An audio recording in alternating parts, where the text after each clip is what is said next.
রমজান মাসে রোজা রাখা ইসলামে ৫ স্তম্ভের একটি। রোজা রাখার জন্য নিয়ত করা জরুরি, যা সাধারণত সেহরির সময় করা হয়। সেহরি খাওয়া সুন্নত এবং এটি সুবহে সাদিকের আগে শেষ করতে হয়। আর ইফতারের সময় দেরি না করে তাড়াতাড়ি খাবার খাওয়া উত্তম, কিন্তু কিছু কাজ আছে যা রোজা ভঙ্গ করে, যেমন খাদ্য বা পানি গ্রহণ করা, ধূমপান করা বা ইচ্ছাকৃতভাবে বমি করা। যদি কেউ ইচ্ছাকৃতভাবে রোজা ভঙ্গ করে, তার জন্য কাফারা দিতে হয়।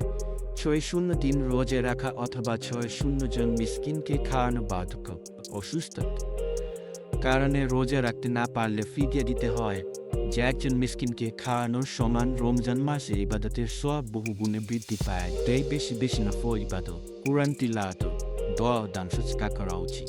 আর লাইলাতুল কদর পাওয়ার চেষ্টা করুন, কারণ এই রাত হাজার মাসের ইবাদতের চেয়ে উত্তম। রোজা আমাদের আত্মসংযম, আল্লাহের নৈকট্য অর্জনে সাহায্য করে।